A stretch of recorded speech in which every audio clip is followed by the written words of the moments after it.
무리들과 빌립과 안드레의 사람 중심으로 보도록 하겠습니다. 등장인물이 수많은 무리들과 그리고 예수님, 빌립과 안드레 그리고 나머지 여러 제자들이 있습니다. 유독 빌립과 안드레를 비교하면서 예수님께서 말씀해 주고 있습니다. 예수님이 이적을 일으킨 장소는 디베랴 갈릴리, 때는 유월절이 가까운 어느 날입니다. 1절에 보니까 디베랴의 갈릴리 바다 건너편으로 갔으니 그랬습니다. 여기서 디베랴의 갈릴리가 어떤 곳을 말합니까? 개역 한글 성경에는 이렇게 되어 있습니다. 갈릴리 바다 곧 디베랴 바다라. 갈릴리 바다라고도 부르며 디베랴 바다라고도 불리워지고 있다는 것입니다. 갈릴리는 구약시대 때는 긴네셋이라고 긴네렛이라고 불렀습니다. 긴네렛은 수금이라는 뜻입니다. 수금이 뭐죠? 하프처럼 이렇게 생겼다고 긴네렛이라고 불렀습니다. 신약시대 때는 갈릴리 바다 또는 디베랴 바다로 그렇게 불려졌습니다. 예수님이 오신 후에 주후 20년경 헤롯 안티파스는 서쪽 연안의 도시를 세워서 당시의 로마 황제 티베리우스의 이름을 따서 디베랴 호스로 그렇게 불리워지게 되었습니다. 안티파스가 세운 이 디베랴는 굉장히 그때 당시에 유대를 다스리는 행정의 중심 역할을 했습니다. 그리고 나중에 예루살렘 함락 후 유대에는 새롭게 형성되는 학문의 중심지가 되었습니다. 그래서 우리가 잘 아는 그 유명한 탈무드가 이곳에서 편찬되곤 했습니다. 오늘 본문에 보니까 점점 예수님의 인기가 치솟고 있는 것을 보게 됩니다. 드디어 무리가, 그것도 본문에 보면 5,000명이라고 되어 있죠. 엄청난 인원이 예수님을 따르고 있는 것을 보게 됩니다. 요즘 말로 하면 예수님의 팬덤 현상이 이루어지고 있습니다.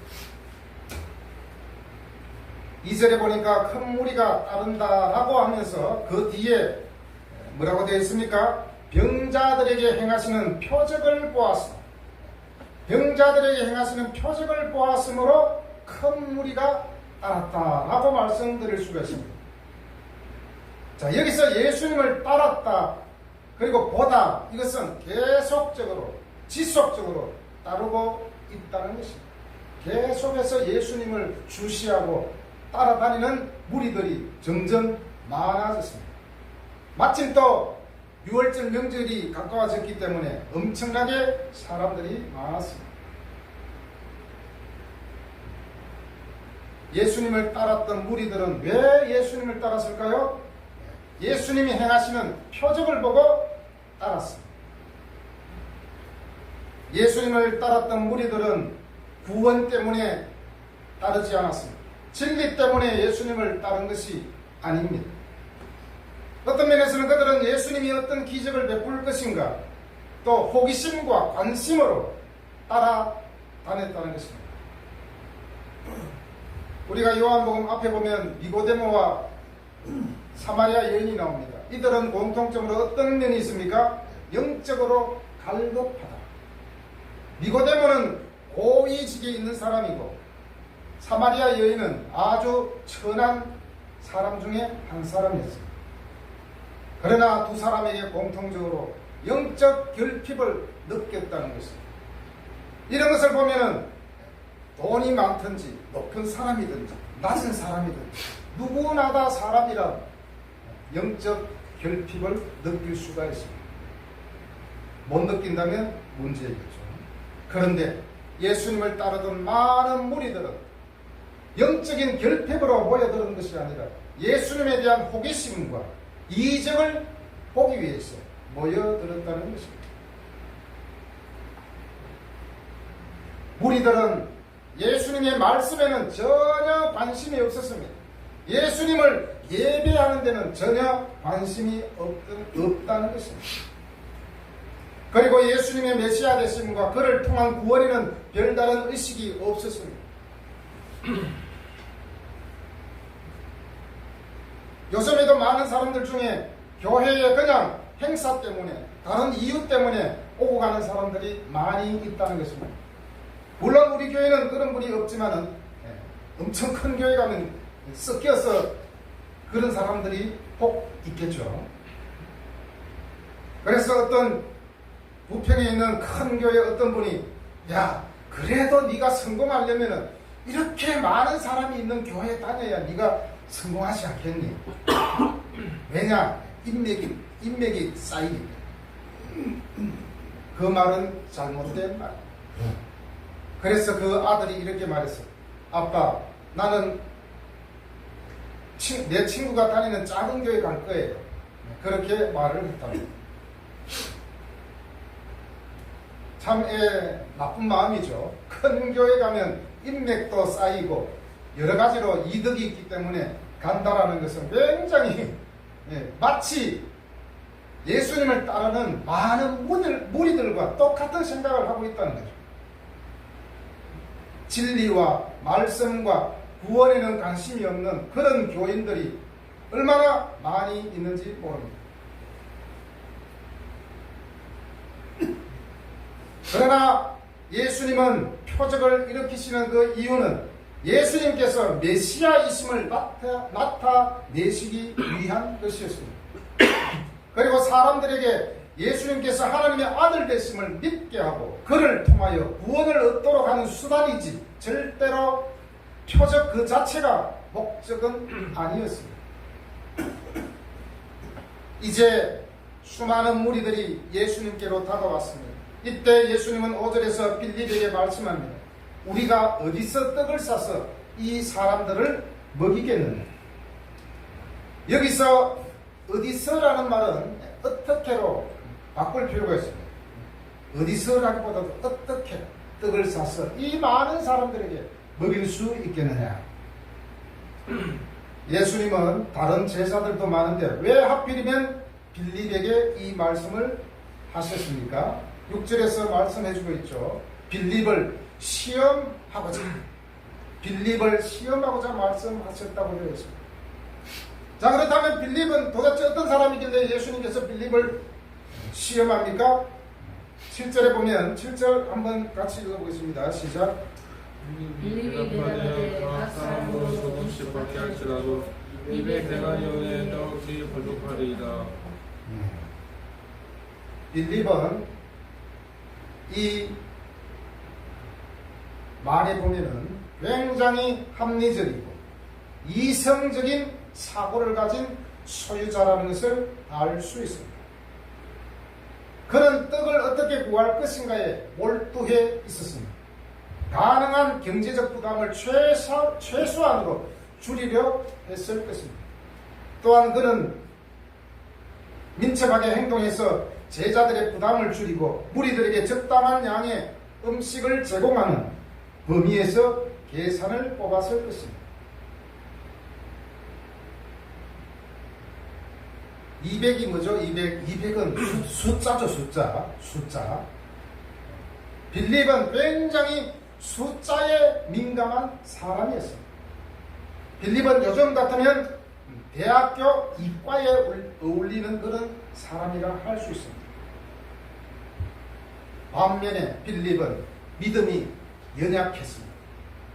가나 혼인잔치에서 물로 포도주를 변하는 기적을 경험했지만 예수님의 능력과 신성에 대해서 그의 합리적인 사고로 분석하려고 했습니다. 결국에 빌립의 주도 면밀함은 자신이 예수님을 메시아로 신뢰하지 못하고 있다는 것을 증명하는 결과가 되고 말았습니다. 200데나리온은 얼마입니까? 당시에 한 데나리온은 노동자나 군인의 하루 임금에 해당됩니다. 그래서 200데나리온은 8개월의 임금이 되는 금액입니다. 이 정도의 돈을 가지고 다니는 사람이 그 당시에 없을 뿐만 아니라 이 정도의 돈을 식사 비용으로 선뜻 내놓을 만한 사람도 없었습니다. 그래서 예수님은 빌립을 시험하고자 빌립에게 우리가 어떻게 떡을 싸서 이 사람들을 먹이겠느냐라고 물으셨던 것입니다. 여러분, 금방도 말씀드렸지만 빌립은 아주 합리적이고 이성적이고 숫자에 민감한 사람이라 그랬습니다. 자, 여러분 주변의 사람들을 보십시오. 주변에서 보면 굉장히 이성적이고 합리적인 사람이 성공하지 못하는 경우를 많이 보게 돼요. 왜 그럴까요? 아니, 굉장히 이성적이고 숫자에 민감하고 합리적인 사람이 왜 성공을 못할까요?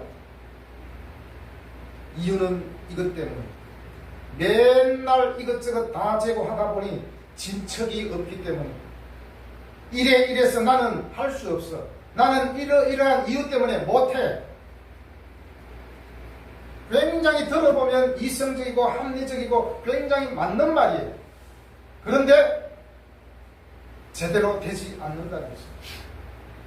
그러면 뭐가 필요할까요? 여러분, 때로는 저돌적으로 도전하는 사람이 성공하게 되는 것을 보게 됩니다. 우리는 합리적이고 철저하게 계산을 하고 움직여야 할 때도 있겠지만, 그러나 때로는 무모한 도전을 할 필요가 있습니다. 특히 우리 청년들에게는 도전 정신이 필요합니다. 아무리 머리가 좋고 아무리 능력이 있다 할지라도 도전 정신이 없으면 아무것도 이룰 수 없습니다. 실패하는 것이 두렵습니까? 두려워하지 마십시오. 젊었을 때는 좀 실패해도 됩니다. 실패하면 다시 일어서서 할 수 있습니다. 실패할 이유를 찾지 말고 우리는 어떻게 됩니까? 하나님께 맡기고 하나님께 기도하며 믿음으로 도전해야 됩니다. 도전하는 사람이 산을 오를 수 있습니다. 꿈을 이룰 수 있습니다. 인류의 역사는 도전하는 사람에 의해서 움직였고 발전해 왔습니다. 여러분, 우리 앞에 돌다리가 있으면 계속 두드려 보기만 하면 절대로 건널 수 없습니다. 아, 이 다리는 재질이 어떤 것일까? 아, 두께는 어떤 것일까? 재료는 무엇으로 다리를 만들었을까? 계속 생각하고 두드리다 보면 날샙니다. 물론 두드려 봐야 되지만 두드리기만 하고 그냥 있으면 안 됩니다. 건너가야 뭔가 이룰 수 있겠죠. 빌립은 이성적이고 합리적이고 굉장히 계산에 밝았지만 반면에 안드레는 어떻습니까?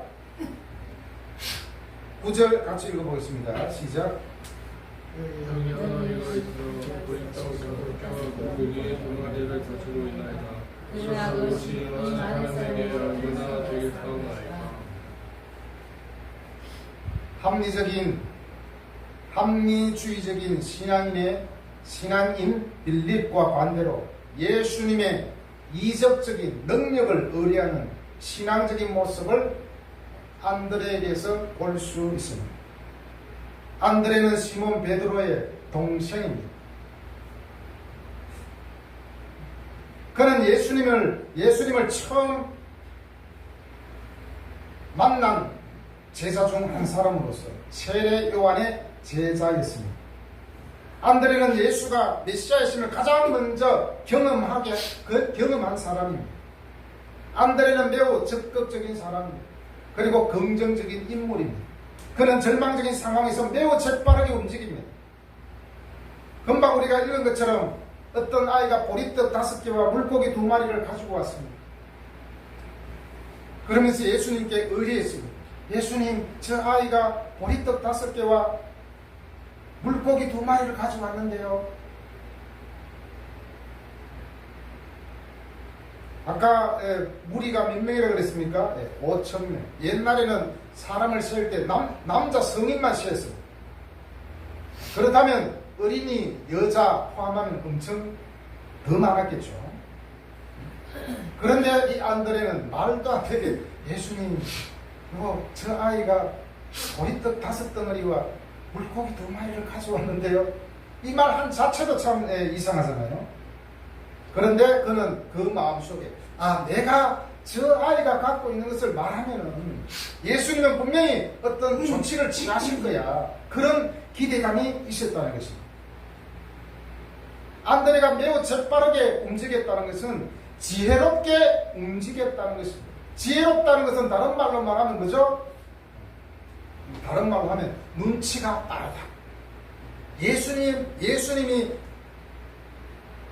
말하는 것, 예수님이 말씀하시고 여러 가지 행동을 봤을 때 예수님이 분명히 뭔가 하실 거야. 그러면서 얼른 눈치 빠르게 예수님께 그렇게 말했습니다.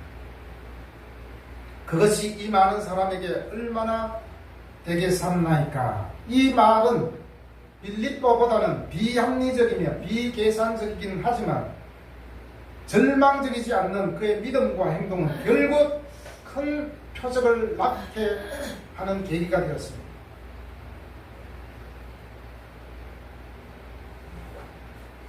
오늘 말씀에서 어떻게 말씀하고 있습니까?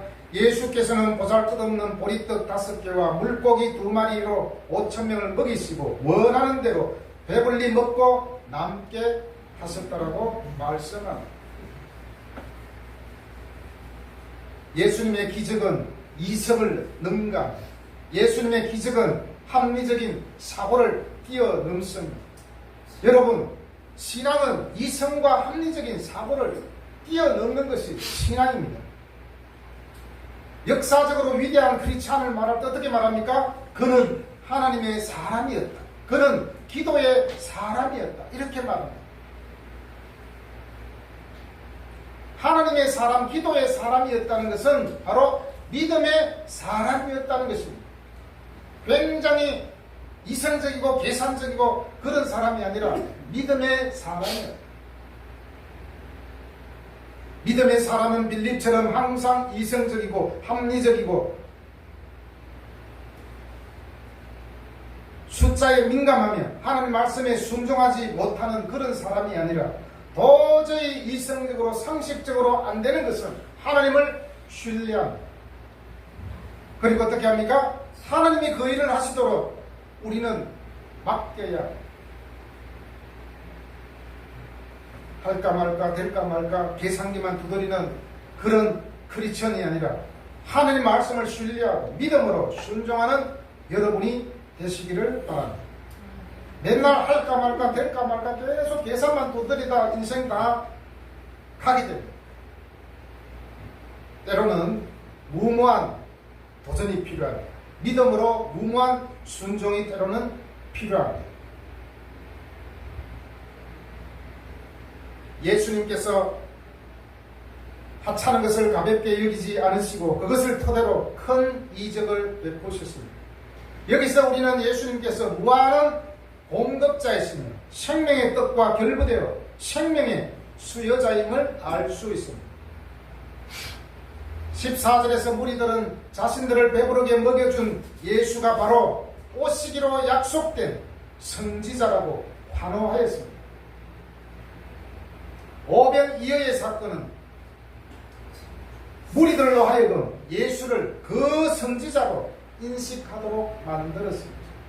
신명기 18장 15절에는 하나님께서 모세와 같은 위대한 선지자 하나를 일으키실 것이라고 예언되고 있습니다.